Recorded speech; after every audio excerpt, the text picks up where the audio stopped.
Welcome to Anchorage Extras. How you doing? So the 2026 Workstation update. So I was just looking around online to see when I did it last, and it was apparently last June with an addendum a few months later. But this one is for this year, and I don't have any plans on addenduming it or adding on at all this year. So here we go.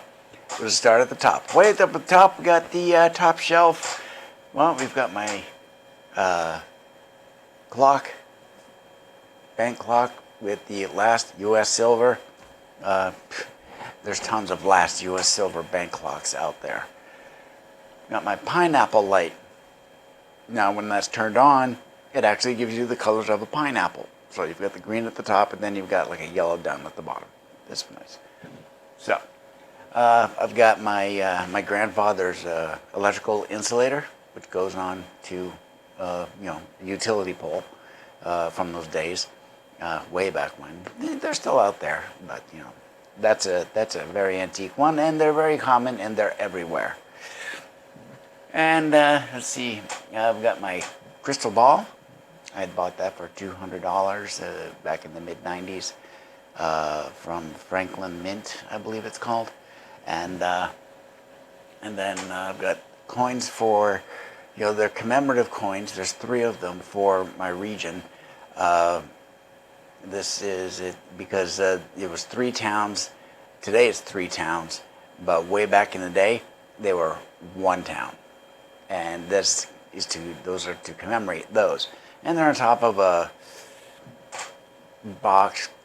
crafty box thingy that was purchased a number of years ago from, I believe it was Hobby Lobby. I could be wrong, but that's what I'm thinking. A crafting store for sure, but yeah. The next shelf down, well, that's my Battlestar shelf, for Battlestar Galactica. Yeah, when you're seeing videos off of, this camera up here, you're seeing this stuff that's over that way, across the room. But yeah, I've got, the patches on the far left. Those are actually from the actual same company that produced them for the television show that was on Sci-Fi, from miniseries till the end. So 03 to 09, in that range, stuff like that. So basically, any costume has those patches, and those patches are made by that same company that made them for the show. So there you go. And I got a notebook up there. I've got a deck of triad cards, which are basically the same thing as regular playing cards, but they're just decorated in the style of the Battlestar Galactica, and they actually came up with a way to play poker. They call it triad, and they've got all the same, 2s, 3s, 4s, your straights, your flushes, and stuff like that. They've got equivalent names in triad, so you can actually play those cards. I've got 2 decks of them. And then, of course, we've got the entire series on DVD. And then I've also got the DVD movies and the web series Blood and Chrome that was actually squashed down into DVD and Blu-ray format. And then, of course, the Caprica series, which, of course, is only 1 season. But, of course, it took 2 years to get that 1 season out. And then on the far right, you see a few boxes up there a little bit. I have my wings as a pilot. I've got my wings. They're from Battlestar Galactica, but here's the thing about those. They're made by the same company that made those patches. So they, not by the same company that made the patches, but they're made by the same company that made the props for the costumes in the show for Battlestar Galactica. And me being a pilot, I wanted wings, so I bought wings, and they are gold-plated and nickel-plated, and they're not cheap. Not super expensive, but they're expensive for they're not replica, they're actual genuine. They could be worn on a production, if you wish. But anyways, that shelf. Next shelf down, that's my Norse shelf. So that's my Old Norse shelf, because I appreciation of the Old Norse, not the Vikings themselves, but the people, the people back at home, that are living, they're farming, they're exploring, stuff like that. I've got a couple of horn cups. I've got a statuette of the goddess Freya. I've got runes in a little box here. There's a jawbone right there. It's a real jawbone. To what animal, I have no idea. But I've got a rune casting plate of sorts. It's got a circle of power on it. And then I've got a little bowl there. And let's see, next shelf down. This level down is where the tech starts. Got a couple of external drives, storage drives. I've got my AC remote control right here. There's a speaker back there. It's Bluetooth. I'm actually charging what sits in front of it, which is one of my set lights of sorts for my desk. There's my router up there, the thing that's standing up. And then there's a Raspberry Pi back there, and then from here over is Folkvanger, the area called Folkvanger. That's where my Raspberry Pis are. My spare one that you see all the time on Pi Quest, that's back there. And then I've got I've got the bank of 4 right there, and then I've got CJ, which is the Raspberry Pi 5. And as far as updates and stuff like that, CJ there with the unicorn vomit and such, that has been the best update so far this year.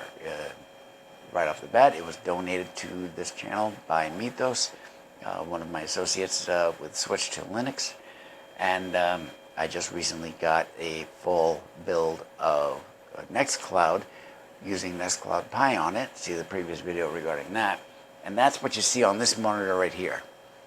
So that's CJ. And rather than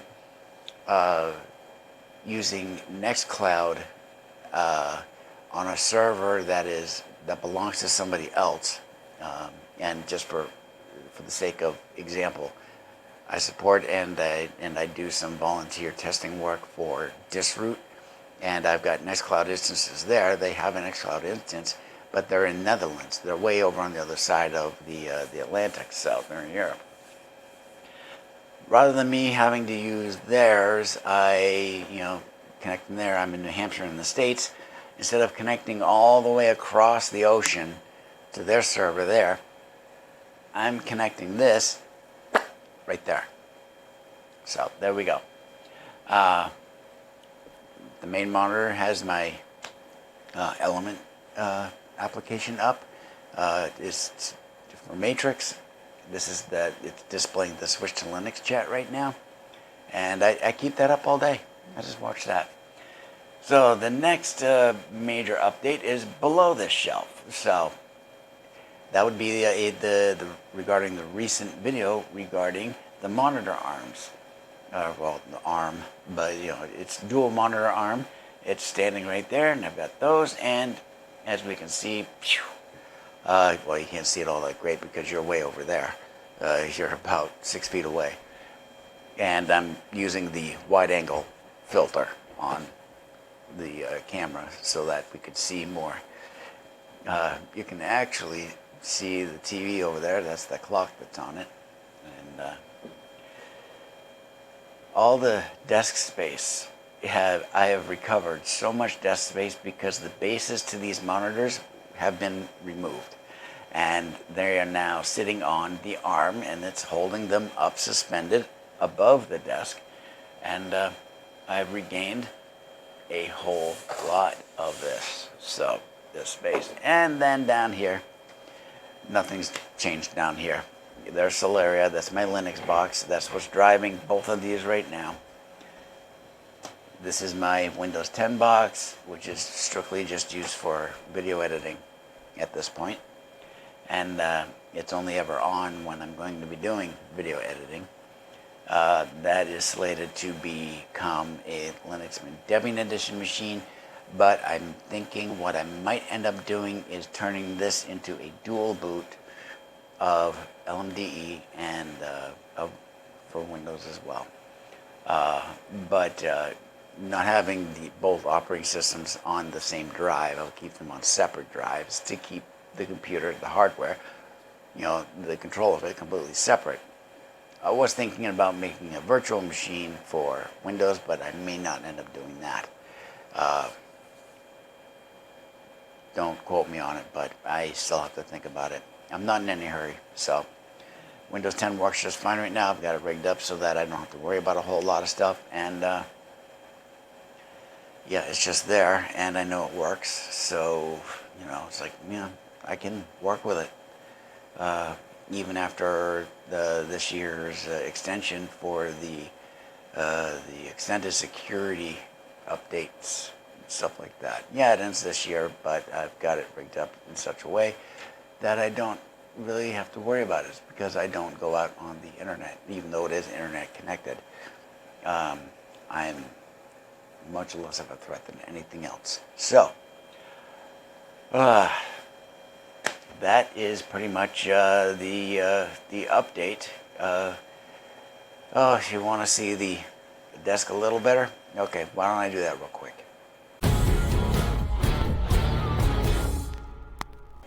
Okay, well, here is the desk, completely cleared.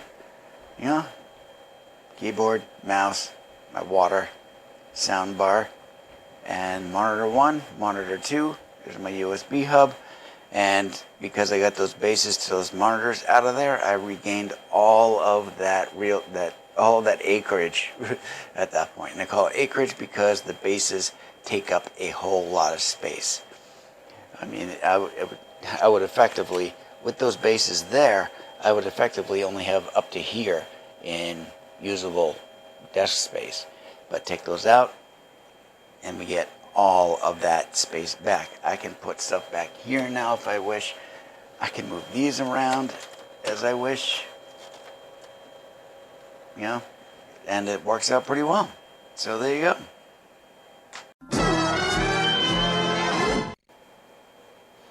And there we have the 2026 Workstation update. Thank you very much for coming along. Skál. We'll talk to you soon.